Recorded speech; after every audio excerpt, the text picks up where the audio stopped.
Olá, eu sou o pastor Aldemir, estamos juntos aqui no segundo episódio dessa temporada com o tema Os demônios podem curar? E hoje nós queremos mais uma vez aprender um pouco mais.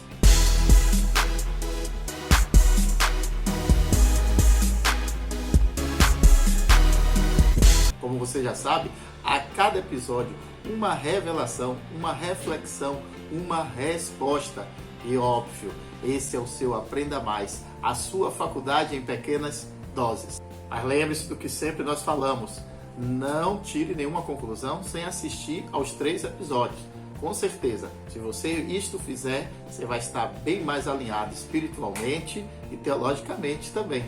E hoje, o tema específico é: o inferno já existe? Vamos ler 2 Pedro 2,9, a seguinte afirmação: o Senhor sabe como livrar os piedosos da tentação e reservar os injustos para o dia do julgamento, para serem punidos. E aliado a esse texto, vamos ver em Apocalipse 20:10 o seguinte: o diabo que as enganava foi lançado no lago de fogo que arde com enxofre, onde já haviam sido lançados a besta e o falso profeta. Eles serão atormentados de dia e de noite para todo sempre. Ou seja, o inferno, como aquele local com um lago de fogo e enxofre, ele ainda não existe, mas ele passará a existir e lá será lançado Satanás e todas as almas dos ímpios. Mas sim, existe atualmente um inferno.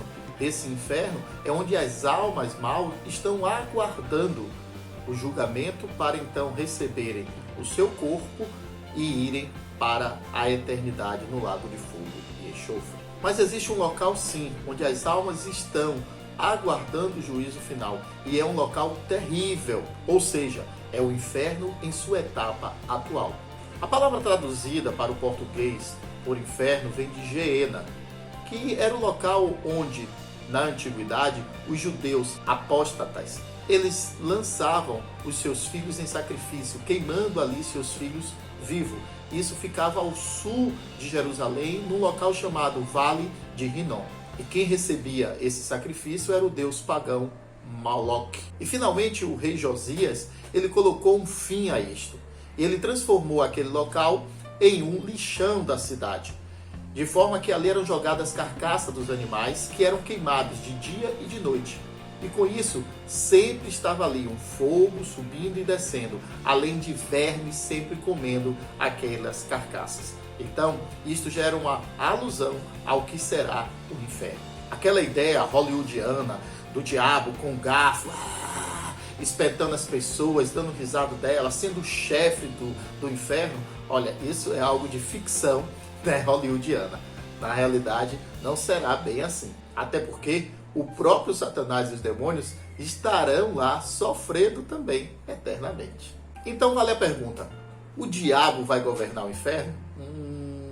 Perceba, essa crença, e muitos cristãos ainda pensam assim, que Satanás ele é o dono do inferno, que ele faz e que ele acontece. Por sinal, se você quer saber melhor sobre isso, clica aqui, e vê o vídeo que a gente gravou sobre isso. Satanás tem a chave do inferno, e aí você vai poder entender melhor. Continuando, muitos pensam assim: não, Satanás ele vai fazer e acontecer no inferno, ele é o líder do inferno. Todavia, o ensino bíblico é bem diferente, e graças a Deus. O ensino bíblico deixa claro que quem governa todas as coisas é Deus, e o diabo será lançado lá, conforme Apocalipse 20:10, para sofrer. Precisamos entender que o inferno não foi criado para ser um local de vitória de Satanás, o lugar de prazer dele, mas ali foi um local criado para ele ser castigado, conforme Mateus 25:41. Lá no inferno, ele não vai poder atormentar ninguém. Lá ele vai ser atormentado. E isso fica claro, como citei em Mateus 25:41, quando o próprio Senhor Jesus Cristo diz que o inferno foi criado para Satanás e seus asséculas. É bíblico, você crê ou não crê? Mas também deixar claro que o homem poderá ser lançado lá. E como faz para não ir para este local? O Senhor Jesus também dá a solução. Isso está em João 3,16. Mas Deus amou de tal maneira o mundo que entregou seu Filho unigênito para todo aquele que nele crê, não pereça, mas tenha a vida eterna. Então, o homem, ele tem dois destinos, céu e inferno. E ele escolhe em vida qual caminho ele quer seguir. Conforme João 3,36, o homem que não quer uma aliança com Deus é simples. Ele vai ver a ira de Deus e não verá a vida eterna. Muitos perguntam, e aí, existe uma hierarquia entre os demônios? Bom, biblicamente não temos essa referência, a não ser no caso do arcanjo Miguel. Vamos entender melhor isso. Acompanhe comigo, por favor. Arcanjo. Arque significa chefe ou príncipe. Miguel é chamado de arcanjo, conforme Judas 6. Na verdade, é o único arcanjo mencionado por nome em toda a Bíblia. Razão que leva muitos a crer que somente ele ocupe esta posição. Por outro lado, há os que defendem a ideia de haverem mais, devido à afirmação de Gabriel em Daniel 10:13, referindo-se a ele como um dos primeiros príncipes. Miguel é chamado de um grande príncipe em Daniel 12:1. E Miguel aparece em confronto direto com Satanás em Judas 9 e Apocalipse 12, versos 7 e 8. Há ainda uma menção ao arcanjo do arrebatamento, em 1 Tessalonicenses 4,16. Vamos ver agora uma outra classe que é chamada de querubins. Vamos entender melhor? Esta é, na realidade, a primeira categoria de anjos mencionados na Bíblia, lá em Gênesis 3,24. São declarados como guardiões da santidade divina. Estava em um lugar do Éden, lá em Gênesis 3,24. Em Êxodo 25, 19 a 22, na arca de Deus, manifesta também mais uma vez a palavra querubim e as suas asas. Em Ezequiel 28, 14, diz que antes da queda de Satanás era chamado de querubim da guarda, o que nós vamos discutir mais adiante. Fala também dos 4 seres viventes, recebem também este título no livro de Ezequiel. Você pode até comparar os capítulos 1 e 10. E Apocalipse. E em ambos os livros aparece em 4. Bom, isso não significa, porém, que hajam apenas 4 querubins, pois há atividade para eles não só em torno do trono de Deus. E nestas ocasiões, os 4 seres viventes não abandonariam seus postos. E agora vamos ver mais uma categoria, que são os serafins. Há uma única menção na Bíblia acerca desta categoria, e ela está lá em Isaías 6:2. O nome serafim significa ardente, aquele que queima, ou ser ardente. Provavelmente referindo-se ao seu zelo pela presença e santidade de Deus. E ainda também temos os anjos. Vamos entender melhor. O anjo seria tão somente o que se chama de o anjo normal, o malach, o mensageiro, que são enviados por Deus para cumprir suas determinações junto à humanidade. O grande exemplo que a gente tem disto é lá em Lucas, capítulo 1, verso 26, quando o anjo Gabriel se apresenta à jovem Maria para anunciar a ela que ficaria grávida do Salvador.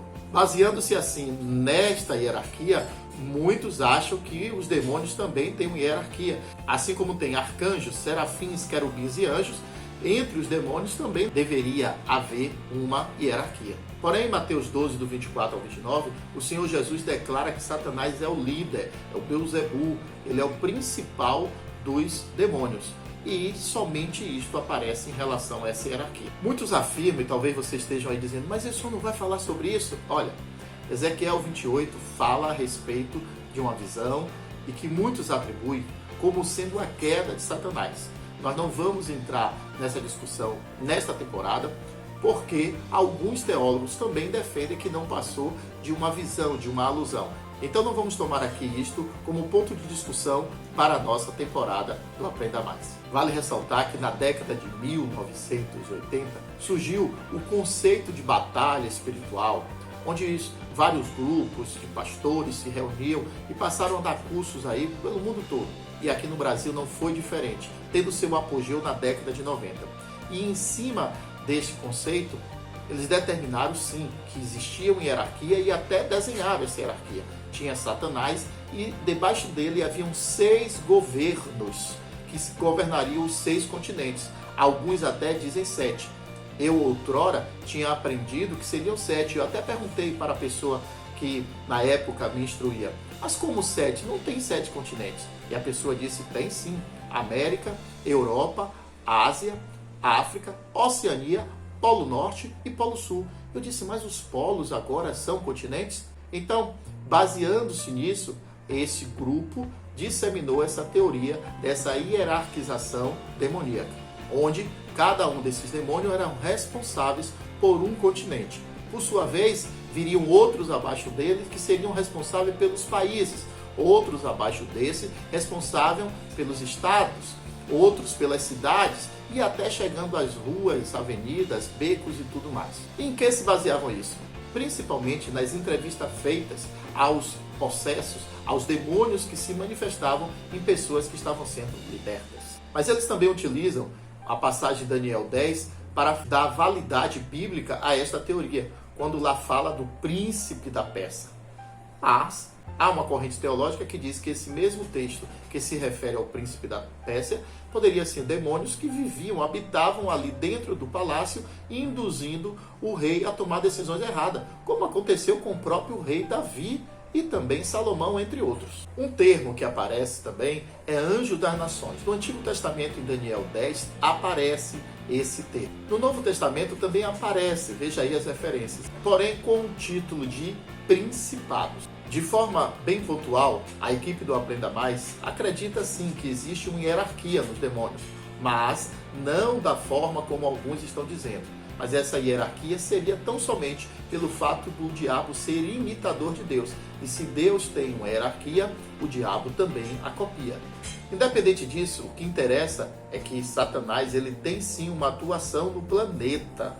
Só que ele depende de corpos humanos para se manifestar. E se o ser humano não der espaço, não tem como ele se manifestar. Mas qual o destino de Satanás? Bom, nós vamos aqui mostrar para você, biblicamente, que existem dois destinos para Satanás. Primeiro destino está lá em Apocalipse 20, verso 3, que diz: lançou no abismo, fechou e pôs um selo sobre ele, para assim impedi-lo de enganar as nações, até que terminassem os 1000 anos. Depois disso, é necessário que ele seja solto por um pouco de tempo. Ou seja, o primeiro destino de Satanás é a prisão durante os 1000 anos, o reino milenial, também assunto já tratado aqui no Aprenda Mais. E qual o segundo destino dele? Esse está em Apocalipse 20, 10, que diz: o diabo que as enganava foi lançado no lago de fogo que arde com enxofre, onde já haviam sido lançados a besta e o falso profeta. Eles serão atormentados de dia e de noite para sempre. Ou seja, o inferno, como lago de fogo e enxofre, como destino final de Satanás, seus demônios e seus seguidores, ele ainda não existe, mas passará a existir como destino 2, destino final de Satanás. Talvez tenha ficado uma dúvida aí agora na sua cabeça. Peraí, mas se Satanás não governa o inferno, quem é que governa? A resposta, ainda que choque, é simples, é Deus. Lembre-se que Deus é onisciente e Ele criou o céu para si e para todos os seus adoradores. E criou também o inferno para Satanás e os seus adoradores. Ele é o Senhor de todas as coisas. Algumas pessoas erroneamente afirmam que não, o inferno não existe, Deus não faria isso. Queridos, Salmo 139, verso de 7 a 12, diz que Deus está em todos os lugares, inclusive no inferno. A grande questão é que a presença de Deus nos lugares nem sempre é uma presença de amor. Não, Deus é amor, é verdade, Deus é amor, mas também é justiça. Então o céu é um local de concentração do puro amor de Deus, mas o inferno é um local da pura ira de Deus. O homem sempre tem uma questão: onde fica o inferno? Queridos, durante a Idade Média principalmente, acreditava-se, tentava-se provar de todas as formas que o inferno ficava embaixo, no centro da terra. Mas isso não tem nenhuma validade bíblica. Inclusive foi tema do nosso Aprenda Mais, número 35. Dá uma olhadinha lá, você pode clicar aqui e acessar. Então, onde fica o inferno? Não se sabe. A única coisa que a Bíblia deixa claro é que o inferno existe a fase 1 e passará a existir como lago de fogo e enxofre futuramente. Agora, onde é? Não sabemos. Quando a gente toca nesse assunto, 1001 perguntas aparecem. E uma delas é: mas como é que vai ser esse castigo? Como será o castigo no inferno? Para tentar entender a partir de agora. O castigo no inferno é a exposição à ira de Deus. O castigo no inferno resulta em terrível dor. O castigo no inferno é consciente, a pessoa sabe do que está sofrendo. O castigo no inferno reflete a separação de Deus.